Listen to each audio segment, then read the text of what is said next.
Mr. Moore, can you hear me? I heard a voice say that it would bring me back from heaven. The light in my eyes made me shake my head from side to side before I realized that my hands and feet were tied. "Why the hell am I tied up?" I shouted, tugging at the belts. "It's for this reason," the man in the white suit told me. "Calm down and I'll take them off, or keep it up and I'll leave you here with them. Your choice." I stopped resisting. "That's better," he said, untying my hands. "Take it easy. Your left leg is badly bruised and you'll have to walk with a cane for a while." Now, with both eyes open, I looked around. I was in a hospital room somewhere, and the worst part about it all was that I was completely sober. "Doc, can you give me something for the pain?" "Not now, but very soon. To answer your next question, you are in the hospital, and it is Sunday morning. We called the number in your wallet. Your mother will be here soon. Some woman named Jean hung up last night, but not before giving me her number." "Fucking bitch," I said under my breath. "You could have killed someone," my mother shouted at me as soon as she entered my room. "How many times have I told you not to drink or drive?" I just shook my head because I've heard it all before. "I'm over it. Can you hear me? I wash my hands of you and your life. Kill yourself if you have to, but please don't take anyone with you. If you want, I'll ask your father to leave his shotgun in your apartment. At least do it in the bathtub so it will be easier to clean up later."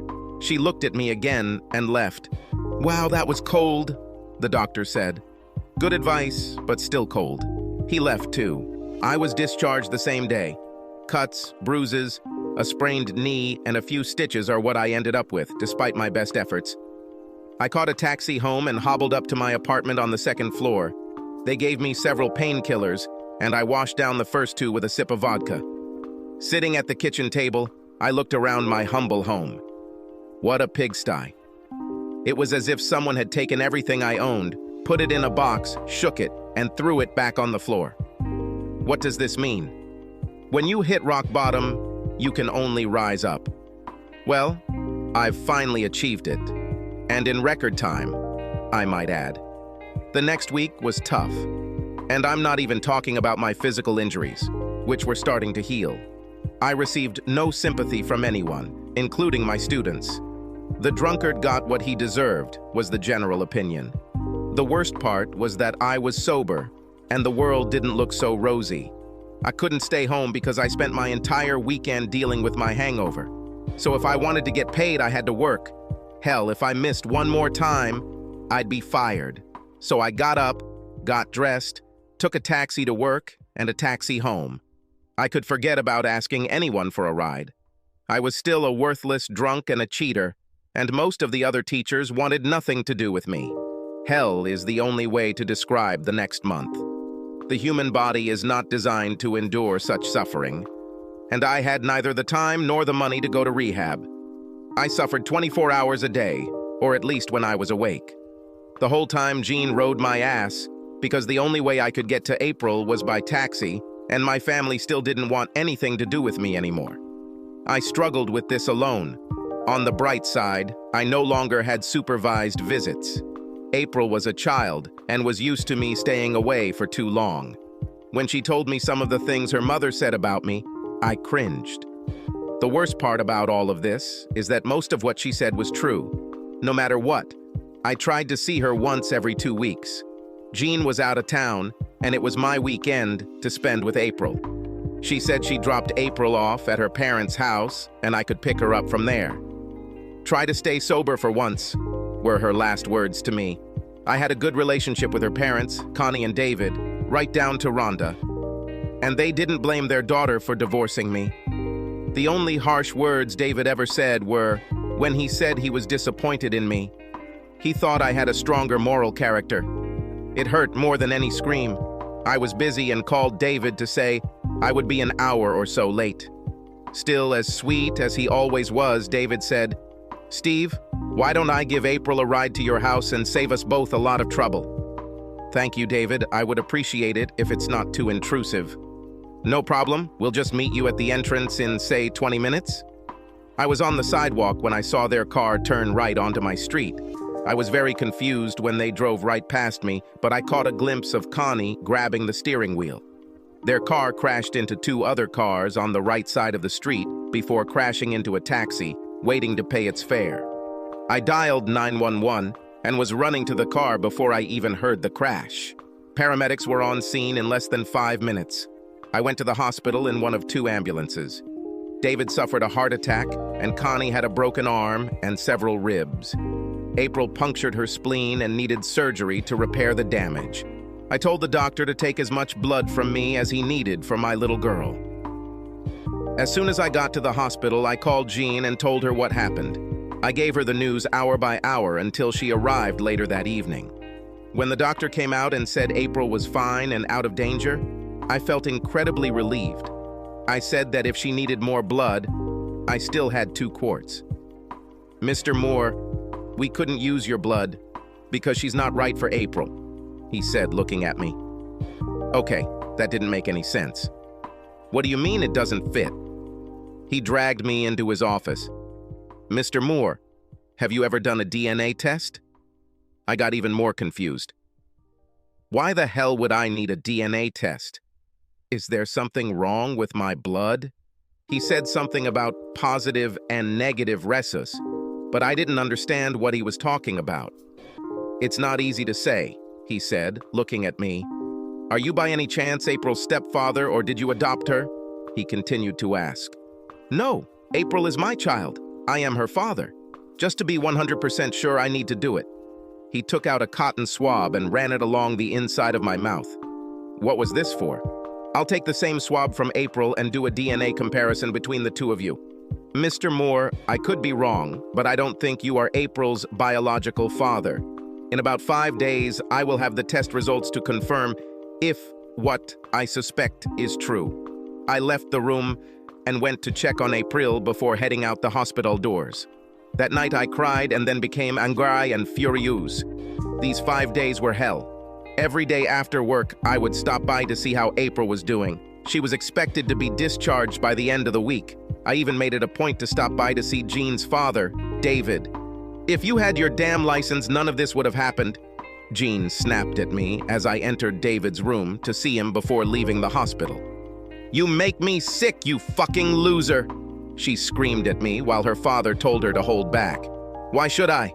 If he hadn't cheated on me, we wouldn't be where we are now." There was still no forgiveness in her voice.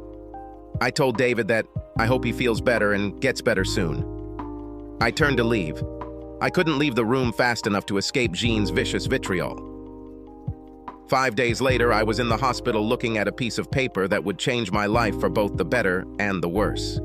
April was sleeping when I entered her room. I didn't bother her, but before leaving, I kissed her on the forehead. "What the hell do you want?" was the greeting I received from Jean when I entered David's room. "I thought you would be here," I said, handing her a copy of what I was holding. "What the hell is this?" "This, my dear Jean, is the hand of God." "Steve, what the hell are you talking about?" "Let me explain it in a way that even your corny little mind can understand." This made her even angrier, but this time she shut up. "This paper shows that I am not April's biological father, you fucking tramp," I said, raising my voice at the last part. "Who is April's father, Jean? Or don't you even know for sure?" "Steve, there must have been some mistake," David said. "No mistake. The doctor did a DNA test on both of us. When were you going to tell me that April wasn't mine? And did you ever even consider doing this?" "This doesn't prove anything. You're still a fucking cheater," she spat back at me. "Now look who is so righteous here." "So what? The fact that you're not April's father? Who the hell cares? You were never a good father to her anyway." "Jin, shut your damn mouth for a change, okay?" David shouted at his daughter. "David, if I were you, I would stay away from this because it will get ugly very quickly. Jean, knowing that you cheated on me and forced me to raise someone else's child, you could forgive me for my betrayal. And since we were even, you could try to save our marriage.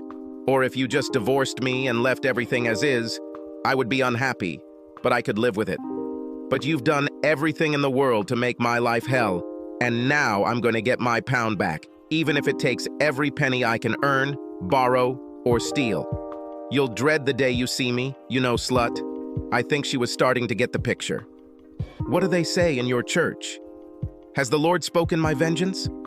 Well, the wrath of God is going to come down on your ass, and I'm going to enjoy every fucking minute of it. Steve, I need to explain, Jean stammered. Leave it alone. You'll have more than enough chances by the time I'm done with you. I smiled for the first time in years. Steve, don't do this. Think about April, David said. I turned to him, shrugged, and said, You should talk to someone who cares, because I don't care. With these words, I limped out of his room, this time with my head held high. By the time I got into the taxi, my self-esteem had grown. I found the meanest fucking lawyer money can buy. I think he would have sold his sister to a brothel if he thought it would help him win his case. By the time I finished telling him my story, he was salivating. Well, do I have a case against my ex?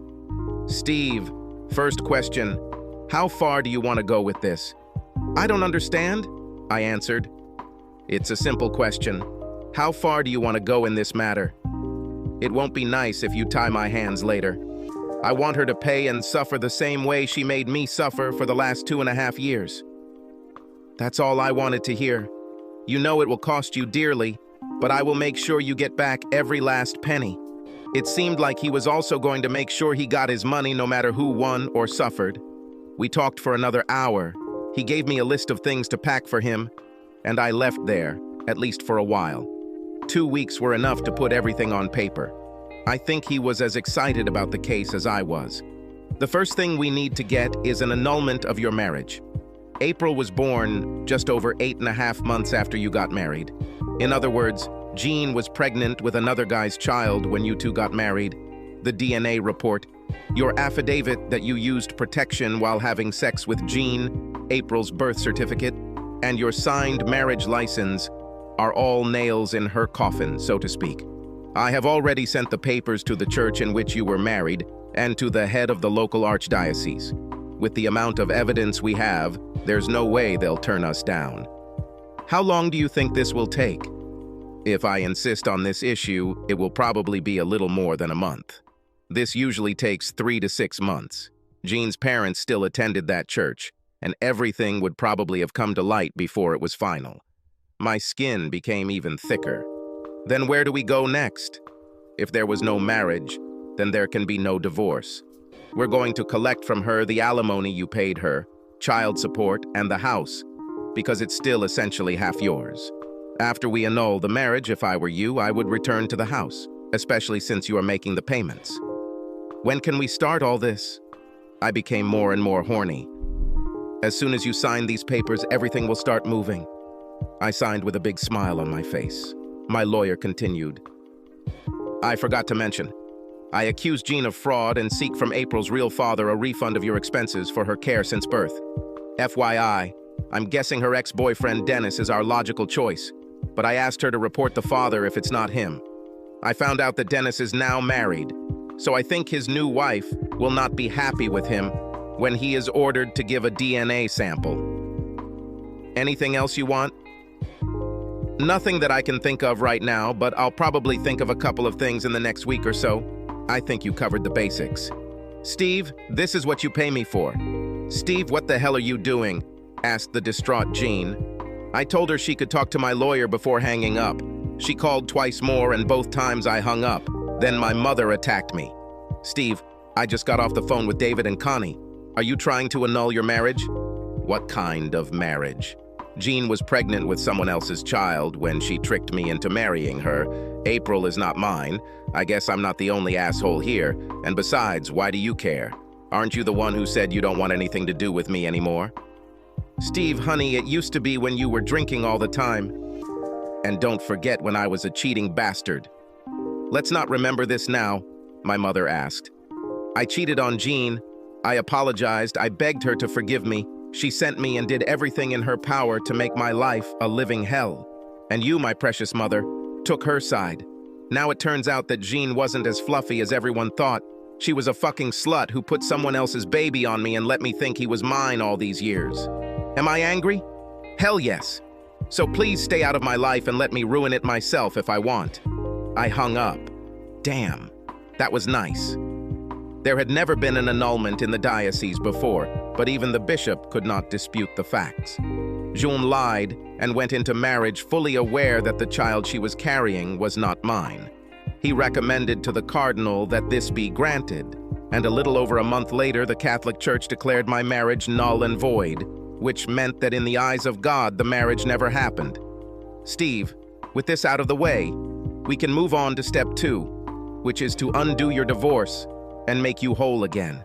Robert, no matter how this ends, I will never be whole again. I was sure of it. With all the documentation, a lawsuit was filed in court to cancel the divorce, terminate and return her alimony and child support, and also to recover compensation from the biological father for all the years of financial support that I provided to April. I also accused Jean of deliberately committing marriage fraud. Things were about to get ugly again, but this time, I wasn't such an emotional cripple as I was last time. I was happy that Jean chose the same lawyer she used last time. I also needed to settle scores with him. Robert and I were having drinks after everything was filed in court. Steve, you seem like a good guy who got taken for a ride and humiliated last time. But if you go through this, you'll probably hate yourself in the future. Now I hate myself, so what's the matter? I cheated, admitted it, and paid the price 10 times as much. That bitch wife knew April wasn't mine. And if she had just come clean at that point, we probably could have worked things out. I'm not saying it would have been easy, but the way I felt at the time, I would forgive anything to get her back. Do you know what it's like to have everything 1 minute and nothing the next? I drank to numb the pain, but no matter how much I drank, it was still there. So now I'm sober, and the pain is still there, and it's time to make it go away. It might cost me everything to get rid of this, but I can't continue like this. Does this make any sense to you? I guess in a weird way it happens, but you know you can never undo it once it starts. I knew it, but it was much better than my father's shotgun. He can't be serious. Look at all these charges, John shouted to her lawyer. Her father looked over her shoulder at the legal document his distraught daughter held in her shaking hands. I hate to say it, but he has a very strong case, and he will probably win. Have you tried talking to him about this? Well, you know, reason with him? He just says to talk to his lawyer and keeps hanging up. I can't believe he's so vindictive. I can, her father spoke.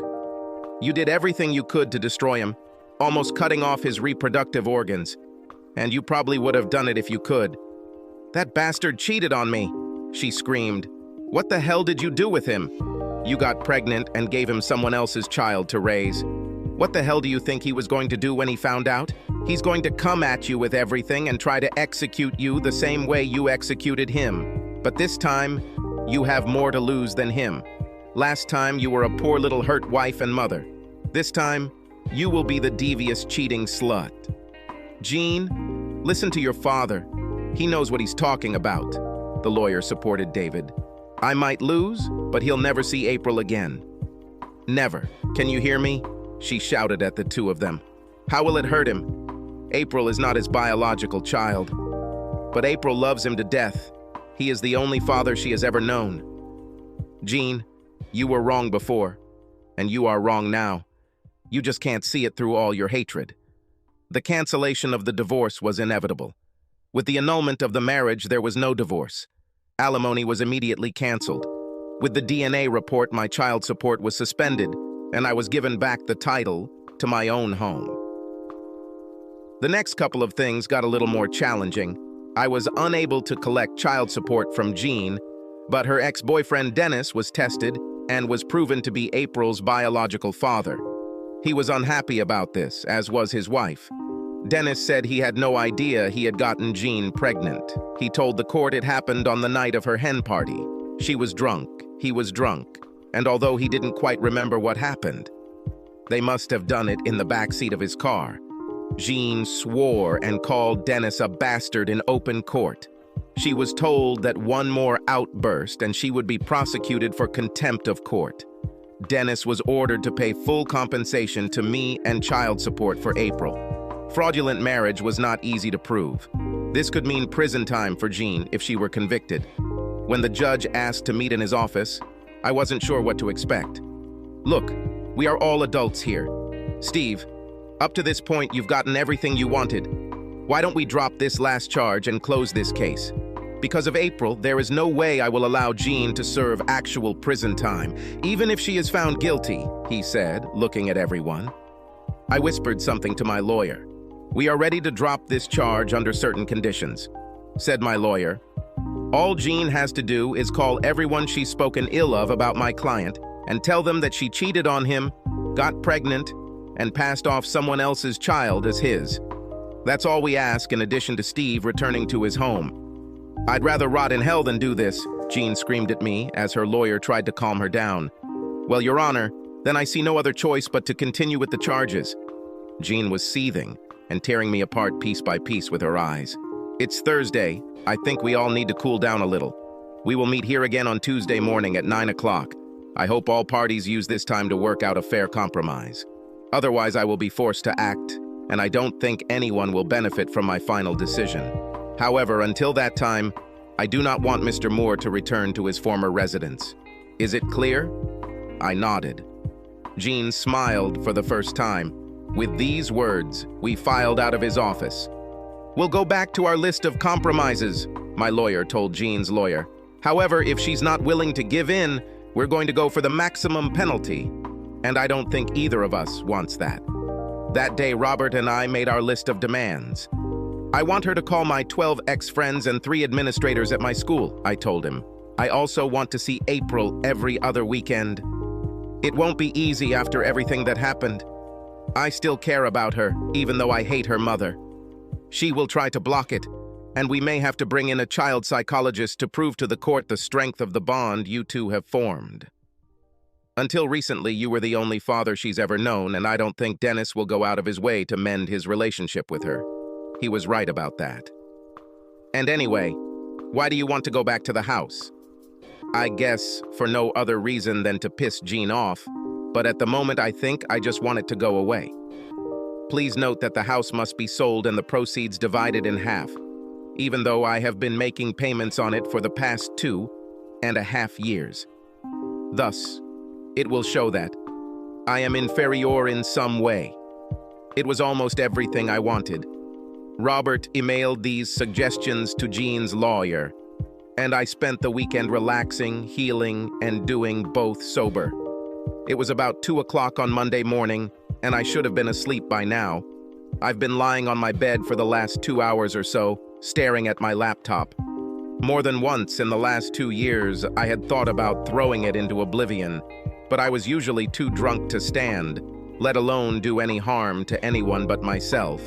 If I had never started writing books, I would never have met Rhonda and would never have cheated, I told myself over and over again. But sober, in the dark, I knew that this was not entirely true. I did it because I could. She never forced herself on me. My own weakness voluntarily led me to the slaughter. Jean was everything I ever wanted, and forgetting what she did to April, she was a great wife and mother. If it weren't for that accident and my presence there, I would never have known about April, and none of this would have happened. I had no one to blame but myself. Both books were still selling, and all royalties were deposited into my escrow account. I still owed them another book on my contract, but I hadn't heard from them in over a year, after we had a couple of drunken conversations. I lifted the lid of my Apple laptop, turned it on, and looked at the backlit keyboard. I typed for about 2 to 3 hours before stopping. I showered, shaved, caught a taxi, and went to work. Give up everything except selling the house, and so I can see April. Tell them they can stay there until it's sold and I'll still pay the mortgage. Are you sure about this? I just want this to end. I don't have the strength for this anymore. I didn't show up in court on Tuesday. The last charge was dropped. The judge made his final decision. The case was closed. My family tried to call, but I wasn't quite ready to receive them. Through my lawyer, Jean sent me a message thanking me for finally being human. I think it was her way of saying, thank you. I never answered. I bought a Chevrolet 10 years ago. When the house was sold, I bought a small apartment, and for once, life began to go well again. Jean allowed me to see April every week, and I spent the next 6 months trying to repair the damage I had done to our relationship. It hasn't been easy, and we're not quite there yet, but at least I'm trying. I stay busy and drink too much coffee, or so my dentist tells me.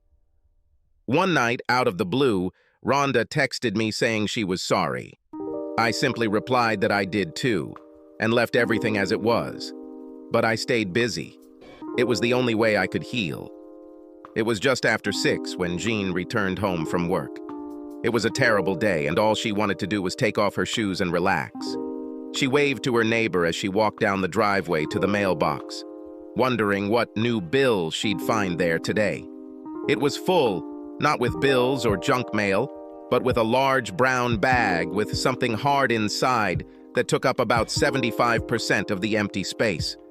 With no return address in sight, John tucked it under her arm and continued going through the rest of her mail, slowly walking back toward the house. She threw everything on the counter, went to the refrigerator, and pulled out a bottle of cold white wine. After pouring a glass, she sat down at the bar and put her feet on one of the other chairs. After taking a sip or two of wine, she continued looking through her mail. Trash, trash, trash, legislation, and political advertising. That's all. Grabbing the package, she searched again for an address before pulling the nylon tab to open it. She was leaning against the counter when April burst through the front door, asking when dinner would be ready. Jean didn't hear her then, or when April came over and tugged at her dress, asking her mom what she was doing. She could see little wet spots on what her mother was reading and looked up to see her mother crying. Tears streamed down her cheeks and dripped onto the pages from her chin and the tip of her nose. "Mom, are you okay?" April asked. More than worried. John didn't say anything to her for another couple of minutes. John looked up from what she was reading, wiped away the remaining tears, and hugged her daughter. "You know I love you," she said, kissing her on the cheek. "Mom, you got lipstick on me," April said, hugging her back. "And you know your dad loves you too, right?" She nodded and asked again what was for dinner. "Go wash up and then set the table while I heat up what we ate last night," Jean said, taking a long sip of wine and taking the remains of last night's dinner out of the refrigerator. She must have looked back at the book on the counter a dozen times before dinner was ready and while they were both eating. Jean remained silent, only half listening to April's non-stop chatter. Some TV, a quick bath, and since she had school tomorrow, April was in bed by 8 o'clock. Jean took the book from the counter, changed into her old pajamas, and, after drinking another glass of wine, turned on the bedside lamp. Placing 2 extra pillows under her head and 1 under her knees, she continued reading. As before, tears stained the pages, and she had to stop reading several times to wipe her eyes. She had to take several deep breaths each time before she could continue. It took another 4 hours and a total of 3 glasses of wine before she finished reading. She made a mental note to call in sick after she put April on the school bus tomorrow morning. With the light still on, she finally dozed off. And if April hadn't made so much noise, Jean would probably have slept for a couple more hours. April was already dressed and jumping on her mother's bed asking about breakfast when she noticed a book on the bed next to her mother. "What is this?" she asked, picking it up. "Just a book." "I want bacon and eggs, toast and jelly," April said, snuggling close to Jean's tired body. 35 minutes later, she ate and walked out the door, waving back to her mother. With a cup of coffee, Jean headed back to her bedroom. "Carol, I won't be able to come this morning. I'm not feeling too well. I think I'll just spend the day in bed." "See you tomorrow," she said, hanging up. After putting the cup of coffee on the night table, she took it back and read the cover to herself. "Nobody wins."